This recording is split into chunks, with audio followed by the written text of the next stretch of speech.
आज मी आलेली आहे रत्नागिरीमधल्या वेळस या बीचवरती आणि ते आलेली आहे कासवांच्या गावामध्ये। जसं की हा वेळस टर्टल फेस्टिवल आहे, तिथे मी आज आलेली आहे सकाळी शुक्रवारी। जर शुक्रवार शनिवार रविवार ही 3 दिवसाची आयटनरी आहे। तर शुक्रवारी मला पिकअप केलं रात्री 10-10:30 वाजता आणि आज मी सकाळी आलेले आहे। सो थोडक्यात माझ्या चॅनलबद्दल माहिती द्यायची झाली तर मी माझं चॅनलचं नाव आहे टमी ट्रॅव्हलर, म्हणजे आशू शिंदे, आणि मी बरेच असे प्लेसेस रेस्टॉरंट एक्सप्लोर करत असते आणि मला हे खूप करायला स्पेसिफिकली आवडतं। आणि ह्या महिन्यातली म्हणजे मार्च महिन्यातली माझी 4थी ट्रिप आहे आणि हा इको टूरचा इव्हेंट आहे। हा मी फर्स्ट टाईम करते आहे आणि खूप मजा येते, खूप नवीन लोक भेटत आहेत आणि ही माझी 4थी ट्रिप आहे। ह्याच्यातली मी उज्जैन, अष्टविनायक, जी वन डेची एक महाराणा टूर्स अँड ट्रॅव्हलची आहे ती केलेली आहे, ती पण गोवर्धन इको टूरच होती आणि ही पण आज इको टूरच आहे। तर खूप मजा येते, खूप पहिल्या सकाळी आम्ही फ्रेश होऊन बीचवरतीच आलेलो आहोत। जे कासव महोत्सव आहे टर्टल, जिथे बरेच लोक वर्षानुवर्षे वाट बघतात टर्टल फेस्टिवलची, आणि त्याची बरीच इन्फॉर्मेशन मी माझ्या व्हिडिओमध्ये केलेली आहे। आणि इथे जे मायग्रेट होऊन जे टर्टल्स आलेले असतात ते आपल्या ह्या बीचवरती त्यांना सेफ वाटतं, तर इथे ते अंडी देतात आणि ती अंडी हॅचिंग होऊन आता आपण ती सोडतो, जसे आपण जे फॉरेस्ट डिपार्टमेंट आहे ते सोडतात। आणि हा जो कार्यक्रम आहे, जो इव्हेंट आहे, तो आपल्याकडे उपलब्ध करून देतात की सगळ्यांना ह्याची माहिती कळण्यासाठी। तर आपण ह्याच्यामध्ये 3 दिवसामध्ये आपण बरेच पॉईंट करणार आहोत ह्या 3 दिवसामध्ये। जसे की आज आपण केलेलं आहे टर्टल फेस्टिवल, नंतर आपण आता जाणार आहोत ब्रेकफास्ट केल्यानंतर बाणकोट किल्ल्यामध्ये, नंतर आपण संध्याकाळच्या टायमाला हरिहरेश्वरमध्ये, जे मिनी काशी दक्षिण काशी आहे ते म्हणतात आणि उत्तर काशी काय दक्षिण काशी असं म्हणतात। आणि दुसऱ्या दिवशी आपण उद्या सकाळी निघता आपण मँग्रोव्ह सफारी, जे आपलं खारफुटीवरती जे बॅकवॉटर आहे तिथे आपण बोटिंग करणार आहोत आणि आपण परतीच्या प्रवासाला आपण जाणार आहोत। ह्या 2-3 दिवसाचाच हे 2 दिवसाचाच आपली आयटनरी आहे, जास्त नाही आहे। आणि मस्त कोकणामध्ये आपण नॉर्मल जो घरगुती इकडचे होमस्टे तिथे आपला स्टे आहे, जेवण पण एकदम घरच्यासारखंच जे कोकणात घरी बनवतात तेच आहे। तर चला आपण बघूया की आता एक्झॅक्टली आयटनरी काय आहे आणि मेन तर एक्सप्लोर काय करणार आहोत ते। आयटनरी तर मी तुम्हाला सांगितलीच आहे वरचेवर सगळी, पण एक्झॅक्टली कशी आयटनरी होणार आहे ही मी तुमच्यासोबत सांगणार आहे। तर चला आपण ह्या व्हिडिओला आता सुरुवात करूया सकाळी।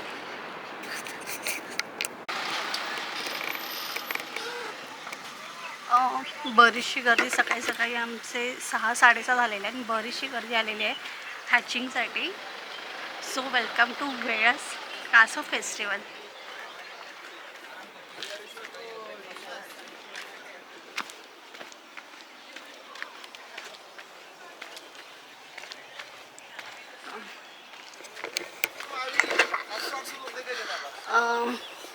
एक छोटासा होमस्टे घेतला आहे, तर सकाळी म्हणजे फ्रेशनअप होऊन विदाऊट मेकअप फ्रेशनअप होऊन आम्ही जाणार आहोत, कारण स्लॉट तोच आहे आणि खूप गर्दी आहे।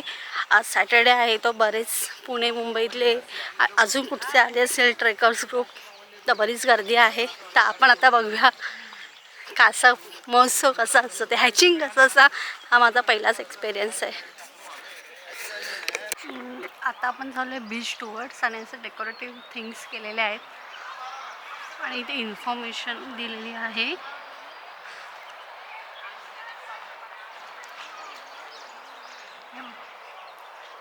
इथे सगळी इन्फॉर्मेशन दिलेली आहे आणि हा बीचला जाणारा रोड आहे।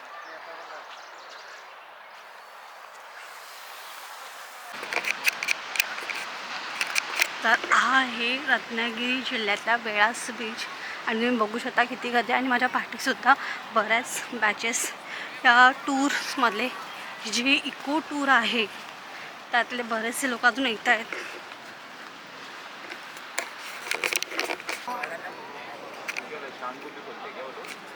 सो इथे सगळी इन्फॉर्मेशन दिलेली आहे आणि आतमध्ये ते टर्टल्स आहे आणि सगळे त्याचीच वाट बघतात।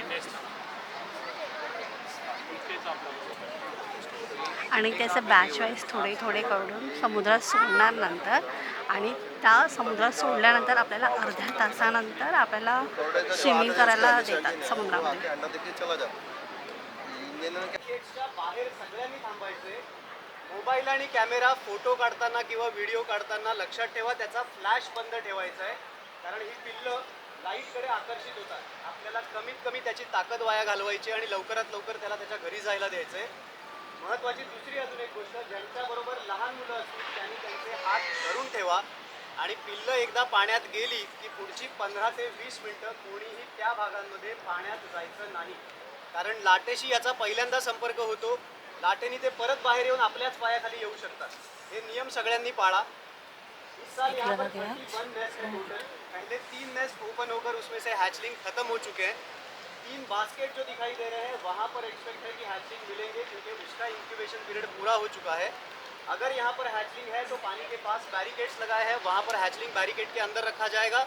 हमारे वॉलेंटियर्स बैरिकेड्स के अंदर रहेंगे. आप खूप छान असा क्लीन बीच आहे. गर्दी थोडीफार झाली, आज वीकेंड असल्यामुळे बरेचसे ट्रेकर्स ग्रुप आलेले आहेत, पण गर्दी आहे, पण खूप शांतता पण आहे. बीच खूप क्लीन आहे. आजूबाजूचा परिसर खूप स्वच्छ ठेवलेला आहे. नो प्लास्टिक जाते. तर तुम्ही पण इथे येत असाल तर प्लीज कचरा करू नका. आणि हा इव्हेंट मोस्टली 2 ठिकाणी होतो कोकणामध्ये. एक रत्नागिरीला वेळस बीचवरती आणि एक आंझिरला बीचवरती. आंझिरला हा काहीतरी दापोलीतला आंझिरले काहीतरी बीच आहे, तिथे हा इव्हेंट होतो. आणि इथे काही तुम्हाला फॅन्सी रेस्टॉरंटनी भेटणार नाही आहेत, इथे तुम्हाला होमस्टेज भेटणार आहेत मोस्टली तरी. तर आता आपण संध्याकाळी ह्यांचा इव्हेंट होतो, जो कासव संवर्धन असतं, जो त्यांचा PPT शो असतो, तो आपण संध्याकाळी इथे येऊन पुन्हा आपण बघणार आहोत. तोपर्यंत आपण जाऊया आता ब्रेकफास्टला. खूप भूकसुद्धा लागलेली आहे. सकाळी आम्ही इथेच आलेलो आहे. डायरेक्ट आम्ही बॅगा ठेवलेल्या आहेत आणि आम्ही डायरेक्ट इथेच आलेलो आहोत. फक्त थोडंफार ब्रश वॉशरूमला गेलो आहे तेवढंच.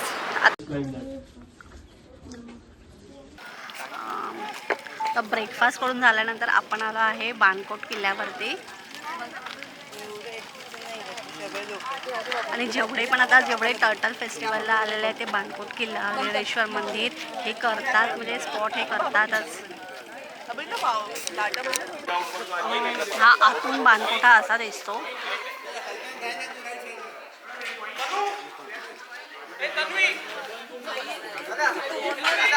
पूर्ण गोलाकार असा आहे. आणि इथे आम्हाला पाऊण तास तरी आम्हाला पूर्ण गडाबद्दल, म्हणजे जे सह्याद्रीतल्या जेवढ्या रांगा आहेत त्या किल्ल्यांबद्दल आम्हाला माहिती भेटली. त्याची रचना कशी केली आहे, शत्रूंनी अटॅक केले, कसं हे करतात, ते सगळे आम्हाला कॉईन्स पण दाखवले, जुने होते ते, त्यात सगळी इन्फॉर्मेशन भेटते.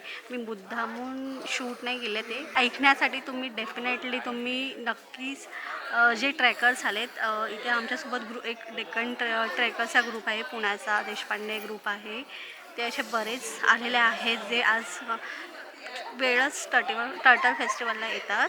तर सगळे आम्ही ग्रुप एकत्र आलो आहेत आणि एक कोणीतरी आहे तो चांगली इन्फॉर्मेशन देतो.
सो अशा प्रकारे हा बाणकोट किल्ला माझा झालेला आहे, जो माझ्या पाठी दिसतोय तो एक्सप्लोर केलेला आहे टोटल.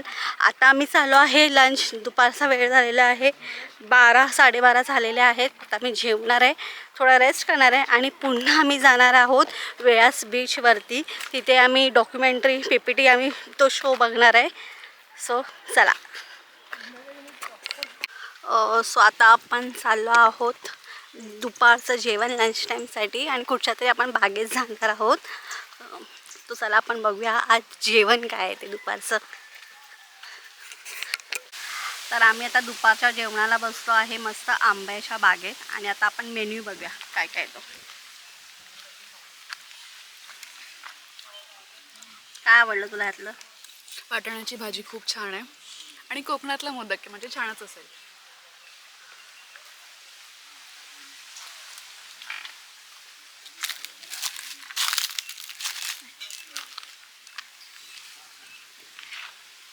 तर मेन्यूमध्ये आहे भात, डाळ, फणसाची भाजी, एक वाटाण्याची उसळ आहे, मोदक आहे आणि हा जाम एक आहे.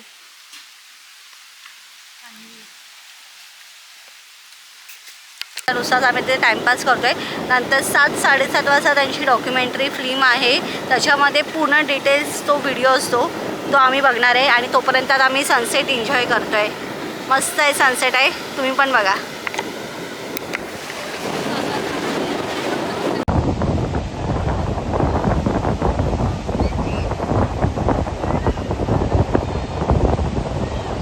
MTV हे फेसबुक पेज लाईक करा आणि आमच्या यूट्यूब चॅनलला सबस्क्राईब करा. धन्यवाद.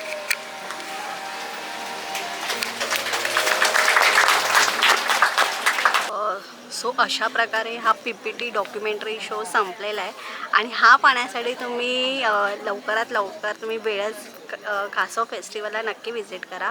ह्याचे मी सगळी डिटेल्स मी माझ्या स्क्रीनवरती मेन्शन करेन. मुद्दाम हा ॲक्च्युली रेकॉर्ड नाही केला कारण तुम्ही स्वतः हा शो एन्जॉय करा त्यासाठी. पुन्हा आम्ही जाणार आहे म्हणजे स्टे म्हणजे जिथे आमचा होमस्टे आहे तिथे. आता उद्या करणार आहोत एक मँग्रोव्ह सफारी आहे, जे कांदळ आणि खारपुटीला जे असतं ते बॅकवॉटर सफारी.